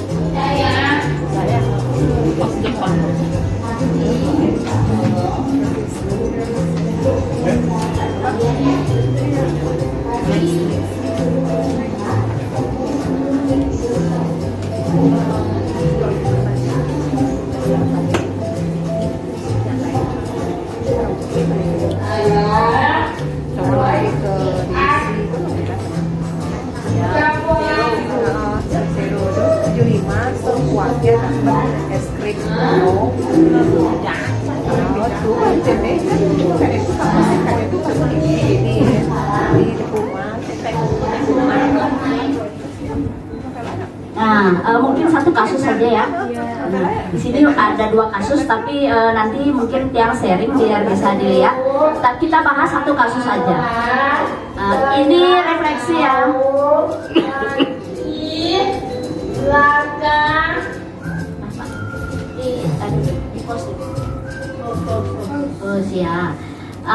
Nah itu salah satu penerapan dari segitiga restitusi yang sudah saya terapkan di kelas. Kira-kira dari kasus itu, benar nggak saya sudah melakukan segitiga restitusi? Benar nggak kira-kira teman-teman? Sudah ya? Sudah. di video itu kira-kira saya memposisikan diri manajer. Terima kasih. Kemudian dari dia tadi kasusnya itu Dayu Prita sama Devi itu bermain HP pada saat jam belajar. Berarti itu kan sudah tidak sesuai dengan keyakinan kelas yang sudah kita buat ya. Kami di kelas itu sudah membuat keyakinan kelas atas kesepakatan kita bersama. Jadi di situ memang ada yang melarang, bukan sih melarang. Kita yakin bahwa dalam belajar itu harus disiplin. Jadi tidak ada bermain HP. Nah, jadi di situ sudah melewati sudah tidak sesuai dengan keyakinan yang kita buat.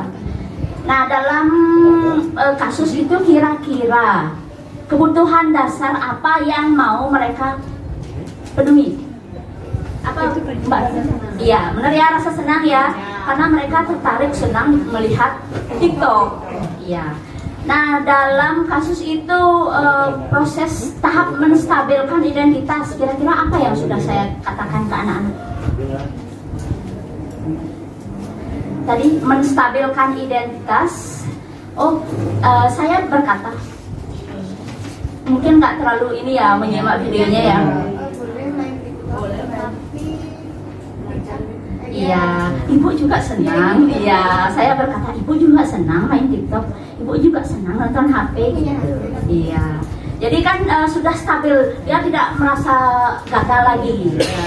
Ibu juga ternyata ibu guru aja senang main TikTok gitu, ya.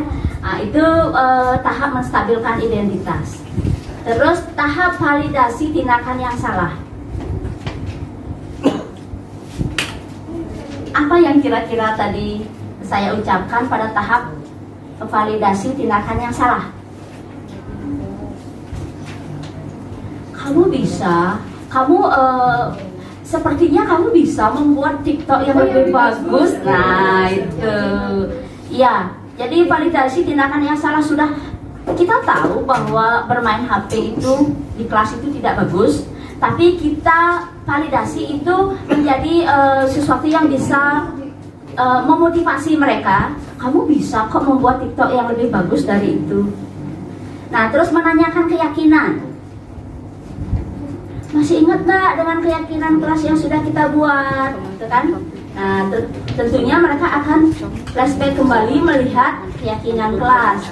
Nah, tadi Dayu Prita dan Devi menjawab, oh iya Bu, saya main HP di kelas. Itu berarti kan sudah yang mana yang tidak sesuai. Mereka menjawab itu. Berarti mereka sudah menyadari sesuatu yang tidak sesuai dengan keyakinan itu. Dan di sini juga ada yang dikuatkan, karakter yang dikuatkan, yaitu tadi saya menanyakan kira-kira. Jadi solusi itu bukan dari saya ya.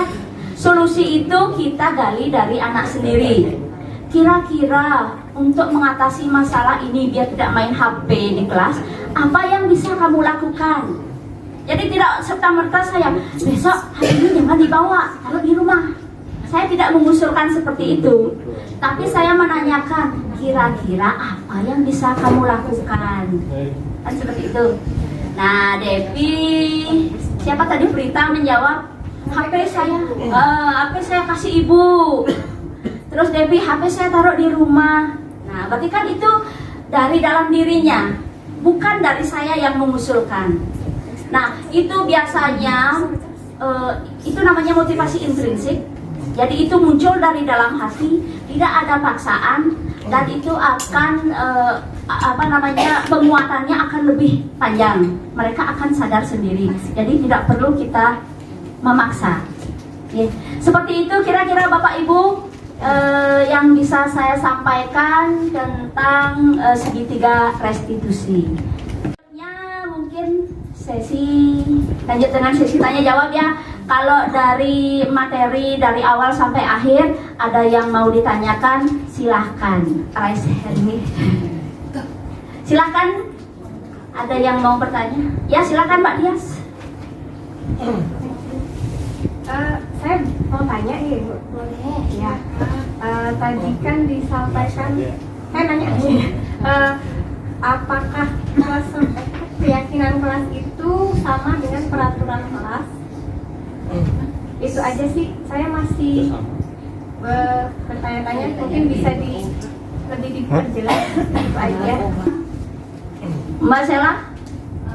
Jauh Mbak, dikerasin Mbak suaranya. Kan tadi dijelaskan kalau tadi ada hukuman, ada konsekuensi dan lain sebagainya. Bagaimana kalau guru sudah terlanjur menerapkan yang hukuman tadi di awal untuk memperbaikinya, kan kita bisa lah memperbaiki depan. Untuk anaknya bagaimana sudah terlanjur bagaimana untuk anak yang sudah terlanjur mendapat hukuman, ya apa tindakan selanjutnya gitu nih ya. Pertama tentang keyakinan kelas. Ya mungkin Pak Taufik untuk yang pertama tentang keyakinan kelas akan coba dijawab oleh Pak Taufik. Silakan Pak Taufik. Keyakinan kelas itu disepakati berawal dari kesepakatan dulu untuk keyakinan kelas. Kesepakatan dulu. Jadi anak kita memberikan kayak alternatif ya, apa yang pernah kita jalani di sekolah di kelas itu tadi, misalkan makan di kelas satu pelajaran, kan kita membuat kesepakatan sama anak dulu. Jadi ada ada komunikasi lah sama anak. Tapi kalau untuk ke peraturan kelas ya ditentukan oleh guru langsung, maksudnya Kayak keyakinan sekolah dan peraturan sekolah. ya seperti itu. Langsung dibuat dari awal, sementara keyakinan kita membangun dari dulu menentukan keyakinan. Ya betul seperti itu. Jadi kalau kita lebih enak kan kalau menjalani seperti keyakinan sekolah atau keyakinan di kelas itu kan kita udah tahu lah. Tapi kalau peraturan kelas kan kita masuk atau peraturan sekolah kita masuk ya udah kita harus ngikut. Kita terlambat dan muter ke lapangan atau kita terlambat ya masuk kelas atau ya sekojam atau apalah, itu kan udah peraturannya seperti itu. Kalau kamu nggak bisa ikut ya udah kamu keluar dari kelas atau gimana lah. Tapi kalau kesepakatan kan udah ada komunikasi sama anak lah. Mungkin itu Budias. Mungkin ya Bu Kadek mau menambahkan, silakan. Terima kasih. Sedikit ya tentang keyakinan kelas, saya menambahkan lagi sedikit aja. Kalau keyakinan kelas itu sama seperti yang disampaikan Bapak Salvi, keyakinan kelas itu dengan peraturan itu agak sedikit berbeda. Kalau peraturan sekolah, peraturan kelas, peraturan itu sudah baku, kemudian ditetapkan oleh sekolah, kemudian ada hukuman dan konsekuensinya. Ya, kemudian kalau keyakinan kelas itu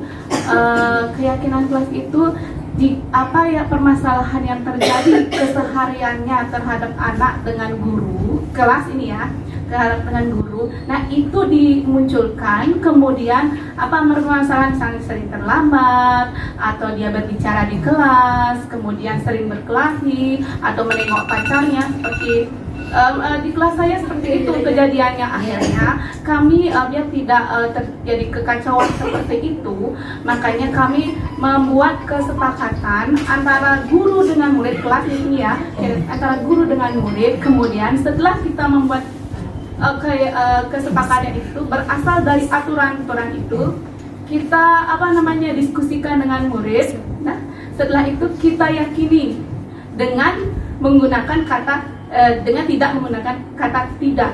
Contoh misalnya, kalau peraturan tidak boleh pacaran di kelas, misalnya seperti itu. Kalau keyakinan kelas saling menghormati, saling menghargai. Jadi sudah di dalamnya. Ya, positif ya. Tidak bersekarang tidak ya lagi ya, seperti itu.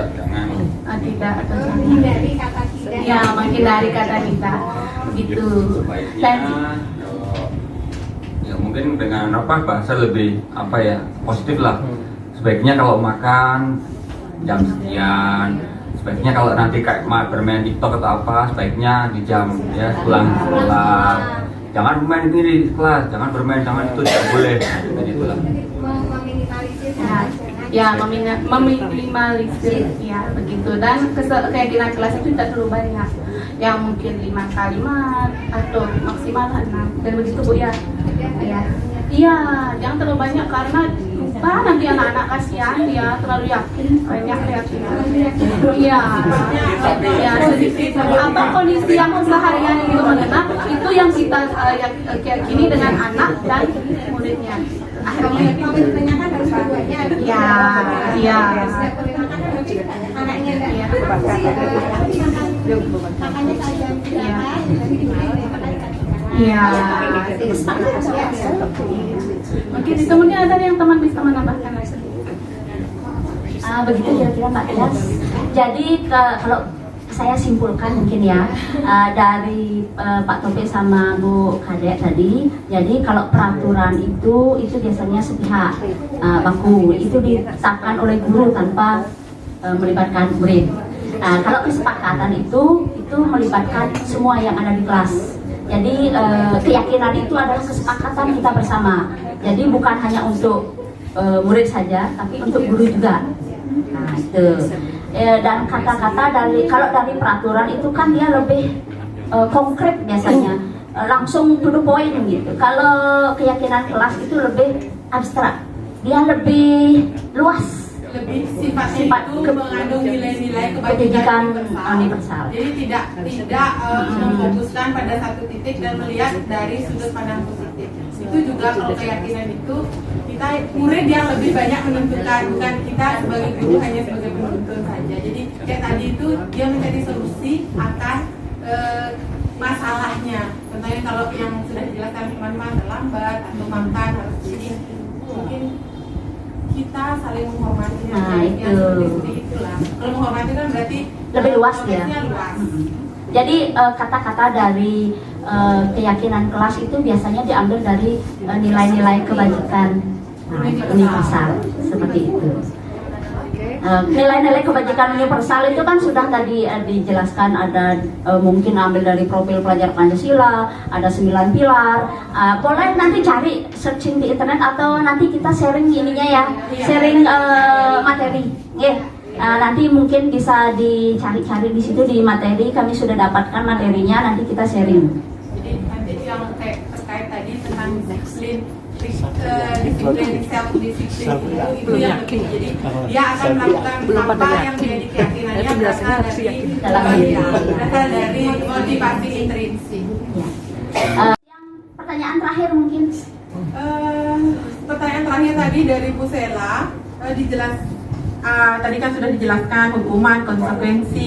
Nah, bagaimana kayak recovery-nya jika anak terlanjur diberikan hukuman? Seperti itu, ada yang mau menambahkan? Betul? Ya, nanti dilanjutkan ya teman-teman ya. Sedikit ya Bu Sela, kalau sudah terlanjur kita berikan hukuman, jadi yang tadi seperti segitiga restitusi yang dijelaskan oleh Bu Kartini, kita berusaha untuk menstabilkan identitasnya dulu. Jadi kalau sudah terlanjur kan, mungkin besoknya lagi atau lagi sebentarnya kalau kita ingat, oh udah terlanjur nih hukum, kamu ini nakal sekali kan, kadang-kadang gitu ya. Tapi sudah terlanjur, kita stabilkan, ya ibu juga dulu sama sih, nakal juga kayak kamu gitu. Ya kita berikan kata-kata yang mungkin bisa menstabilkan, baru nanti kita kuatkan lagi sehingga dia akan menemukan solusi. Oh iya ternyata ini ya, guru dulu pernah nakal juga, terus habis itu oh ya aku harus begini biar tidak dibilang nakal lagi dan aku harus memperbaikinya. Itu yang sudah terlanjur kita stabilkan identitasnya sehingga dia akan kembali ke arah yang positif, tidak merasa bersalah, merasa gagal dan tidak memiliki makna. Mungkin seperti itu. Ada yang ingin menambahkan? Mungkin Bu. Saya sependapat dengan Bu Surya. Kita pakai segitiga restitusi, tapi sebelumnya kita lakukan pasti pendekatan dulu. Pendekatan. Kalau anak-anak sudah terlanjur kita kasih hukuman kan biasanya mereka kayak takut trauma, terus mungkin dendam atau gimana kan biasanya seperti itu. Itu kan efek dari hukuman. Nah, pertama mungkin kita dekati dulu, kita pakai posisi kontrol sebagai teman. Nah, kita posisi kontrol sebagai teman dulu, baru nanti masuk ke posisi sebagai manajer. Ya, baru kita terapkan segitiga restitusi. Mungkin itu tambahan dari saya. beri tepuk tangan yang meriah dulu untuk teman-teman dari kita yang sudah memaksimalkan apa yang didapat selama kurang lebih hampir 2 bulan ini. Semoga beliau-beliau nantinya bisa menyelesaikan dengan baik dan masih semangat dan bisa mendiseminasikan atau menularkan ilmunya kepada kita semua. Minta tolong Ibu Selah untuk memberikan refleksi hari ini. Dapatkan dari siang hari ini kegiatan desiminasi JGP Angkatan 7 yaitu tentang budaya positif terutama yang ada di sekolah kita, yaitu banyak sekali, terutama untuk tentang keyakinan kelas, kemudian tentang disiplin positif di lingkungan sekolah. Semoga kita bisa menerapkannya di sekolah lebih baik untuk anak-anak. Diseminasi yang dilakukan oleh teman-teman CGP tentang budaya positif, perasaan saya senang sekali dan semoga pengetahuan yang diberikan oleh teman-teman CGP bisa saya imbaskan di kelas masing-masing. Terima kasih.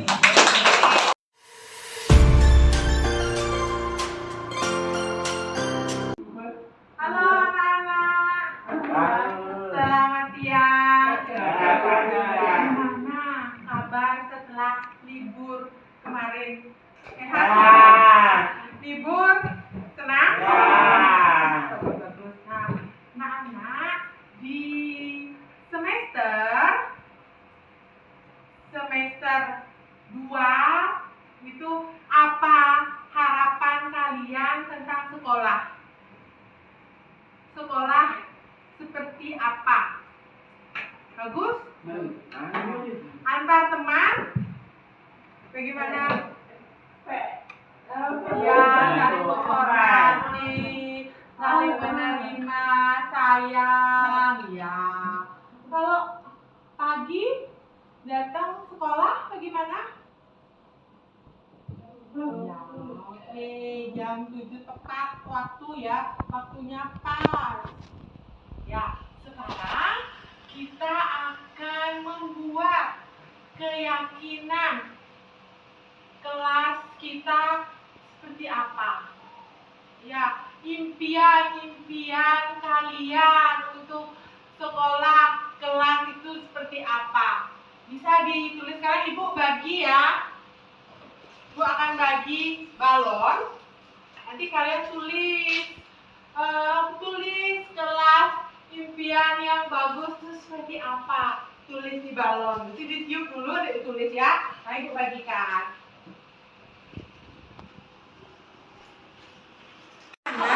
Oh ya, anak-anak, kalian tulis apa impian kelas yang bagaimana? Tulis di balon.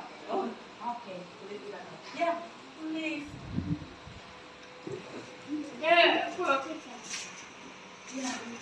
Boleh. Tulis impian. Satu impian, satu orang boleh. Tulis satu boleh, dua boleh.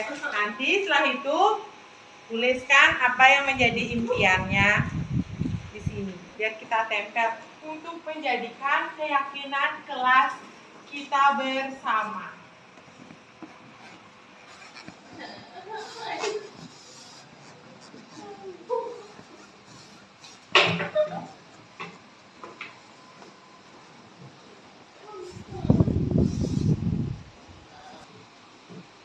Sudah? Nah, keyakinan kelas seperti apa? Coba Bu pengen lihat nih apa yang Albert inginkan. Oh, menghormati. Kamu ingin saling menghormati antar teman. Baik. Agar suasana kelas saling menyayangi antar teman. Baik. Ya, saling menerima kurangnya apa? Kamu apa? Oke, sama, saling menerima dan menghormati. Kemudian, oh ya, mengerjakan apa yang ditugaskan. Oke, saling menerima kekurangan. Nah, sekarang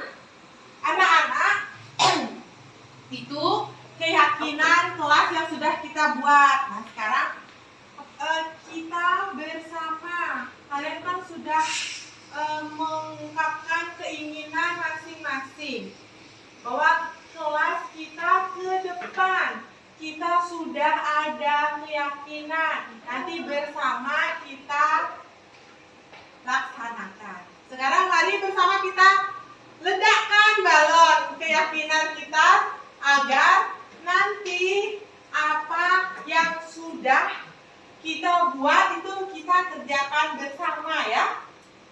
Ya. Oke. Sekarang sebelum diledakkan tulis dulu di sini keyakinan kelasnya biar nanti kita tempel dan kita patuhi bersama.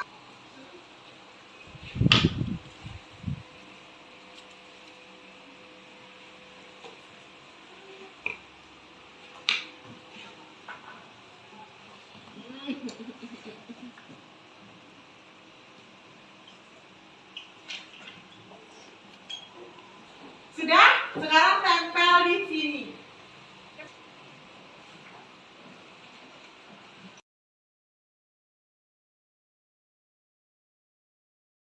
Anak-anak ini keyakinan kelas kita bersama. Mari kita berjanji. Berjanji ya, bersama untuk melaksanakannya. Ayo kita ledakkan balonnya bersama-sama. 1,